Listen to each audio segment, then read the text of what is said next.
At Disney, we loved all of our guests, but those that came in with special needs and disabilities, and especially with the Make-A-Wish Foundation, those are some of our favorites.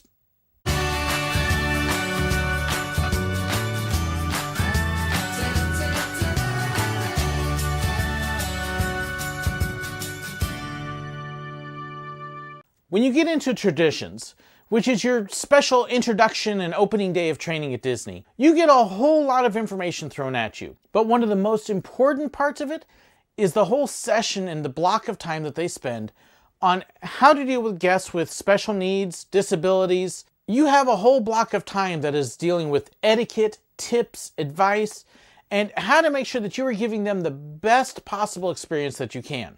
It is so important that they actually created a whole booklet just on how to help guests with special needs and disabilities. Now, I can't show you what's inside of this because it's actually marked right there on the back cover that it's confidential information. But a lot of the things that they deal with in here are good things and good advice for anybody who ever deals with somebody with special needs to be able to know. In fact, one of the things that really stuck with me, imagine yourself if you were that guest. How would you want people to treat you?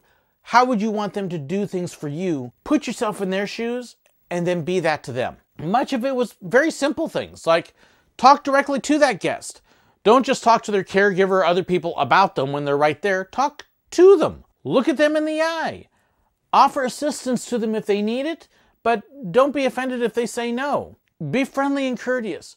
Watch what you say and how to say it. And just a great overall session on how to be able to make sure they have the best experience and how you can help them to have that experience. As a photographer, there were some parts of it that I didn't have to put into use. I wasn't, say, in merchandise, and I wasn't a ride operator at Disney.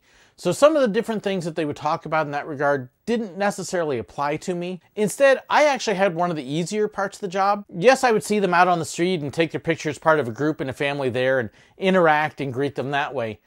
But most of the time, I was with characters. I had the fun job of basically being able to stay behind the lens and just watch the magical moments that they had with the characters. Most of our special guests would have line passes. It meant that they basically got to skip most or all of the line, so that way they wouldn't have to deal with the stresses and struggles or whatever other issues might have with waiting in line. Most of us have no problem with that. We might not like it, but we can do it. Not everybody can, and so this allowed them a way to be able to have those experiences they wanted, but might not have been able to otherwise because they couldn't handle a longer time waiting. And the characters were ready for special moments like this. When they would come up to the characters, they would be ready for whatever they needed to. If the guest was blind, then the character may get down on their knees and allow the guest to just kind of feel their face and be able to see them that way through their hands and through the different things that they could feel. If it was a guest that was very nervous and scared, they would make sure to take their time and be able to let them approach on their own terms as opposed to trying to force it. In fact, usually it was the families that were trying to force them and not the characters. We would let them take their own time and do it when they were ready and how they were ready. Sometimes they might get super excited and exuberant, and there were a couple times I would watch special needs get so excited that they would practically tackle the character. They were ready for that too. Generally, we did not encourage tackling, not a good thing. But if they had some sort of special need or something like that, you could understand why it happened. And so you wouldn't get upset, you just kind of work around it and go with the flow. And for some of the kids, it may be just wanting to spend extra time in a hug. And you just kind of get to sit there and watch as this kid forgets everything else and it's just them and this character.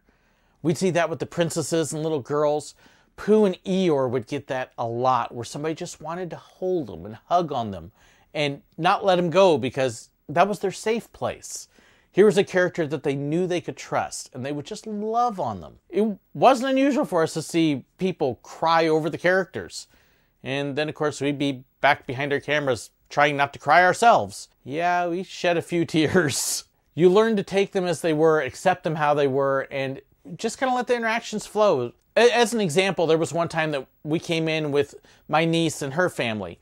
They'd come down to visit, and my niece has autism. She was about 4 or 5 at the time. And we actually got one of the passes and took them over to see Tinkerbell and her fairy friends. At the time, Pixie Hollow was actually part of Toontown, which is no longer at Walt Disney World. But they had a whole special area where you would shrink down in size and become the size of one of the fairies. And so we were able to skip the line and let her come up and meet Tinkerbell and her friends. When we got in there, my niece kind of looked around and looked at the fairies and decided they weren't all that interesting.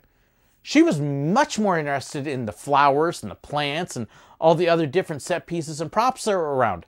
That was what she wanted to see and experience. And the characters were wonderful. They weren't worried about making sure she met them and spent time with them. They would kind of follow along and let her explore and let her experience what she wanted to experience. And the photographers would kind of follow behind and get what pictures they could and let her enjoy the moment on her terms. What was especially neat was when family members would start to get a little concerned, the fairies were like, it's okay. It's not a problem. Let her enjoy it. This is her moment. And that's what it was all about. It was about the guest moment as much as possible. I don't know if my niece necessarily remembers that meet and greet, but I know the rest of the family does. And at least for me, it's a very special moment where instead of being behind the camera watching somebody else, it was my family being able to experience it. And that was just a neat moment and one that I wanted to be able to duplicate for everybody else that came in on the same terms. One particular group of very special guests we got, though, were from an organization called Make-A-Wish. Now, if you're not familiar with the Make-A-Wish Foundation, it does something that is incredibly neat and wonderful. They grant wishes to children that are suffering from life-threatening medical conditions, and their whole goal is to enrich the human experience, to bring joy into their lives they might not have. Now, not every single disease that these kids have they're going to die from, but it is definitely making them go through a prolonged experience of suffering. Kids who came with Make-A-Wish would often stay at the Give Kids the World resort, which was a little ways down the road, but it was designed specifically for these kids and all the needs that they would have. They would get a retreat area designed just for them, and then they would get shuttles into the parks and free admission, and Disney just loved on these kids. They would have special buttons that they would wear to kind of help us identify them, and most of the kids came in costumes as well. The girls would be dressed as princesses, the boys may be dressed as pirates or other characters. They may be walking in and you might not see anything, or they may come in with crutches, or in a wheelchair, or a special medical chair. You never quite knew, but when they approached, you always wanted to make it the most magical, special moment that you could. You wanted to let them have that time where they could forget everything they had been dealing with, where the family could just forget all of the medical and other stuff that had been going on. And for just a little while, it was a perfect world. While they were there, they could enjoy normalcy. See, not every kid could you see what they were dealing with, but there were some you could. And when you would see them come in, there were times that your heart would just absolutely break. But you couldn't let the kid and the family know that, because it was all about making their moment magical, about making it wonderful and perfect as possible. And if we could make them forget about their circumstances, what they were going through, then that was the perfect thing. Characters would love on them, hug on them, talk with them, spend some time. You'd see little girls just grab a hold of a princess and not want to let go and talk and nod. And some of them would cry when they got to meet them. And they just got to spend this wonderful time. And as a photographer taking the pictures, I was usually kind of hiding back there trying not to shed a tear. Oftentimes not successfully. I'd be crying away because it was just such a neat, wonderful moment to be able to experience. Most of the other guests too that would be watching would feel privileged to watch. You would hear people in line sighing and oohing and just enjoying it as much as we did. There would be an occasional crank that would get up there and get upset that these people were cutting the line. Why do they get special treatment? And if somebody started to pitch a fit like that, which, like I said, very sadly did happen sometimes, it wouldn't be unusual for them to get corrected, whether by the character attendant, I might do in, but it wouldn't be unusual for one of the other guests in line to put them in their place either. The guests had a little more freedom to put them in their place a little more rudely than we did, but I would usually kind of look at the person and tell them, I really hope that you never have to go through a situation over a long period of time that puts you in a condition where you can skip lines for one day. Not something I would wish on anybody. They would usually kind of get the hint at that point and knock it off. I do remember we had one guy that was just being a belligerent jerk, and we did actually have to escort him off. His family was wonderful, but he was a putz. But we let the rest of his family enjoy the moment once the family was done, and he got to miss the whole thing. Hopefully he learned something. But most guests were absolutely wonderful. They would see a Make-A-Wish family, and they would say, please come up ahead of me. The Make-A-Wish families were really the ones why I would tell people that on a good week I would cry several times. And if I hadn't had a few good cries during the week, it had been kind of an off week because I hadn't gotten to experience those special moments watching them and being able to interact with them and capture those photos that for some of them may be some of the last photos they get. For others, they would be the pictures of when their child started to turn around, that their joy began to come in their life because the wishes could do that to kids.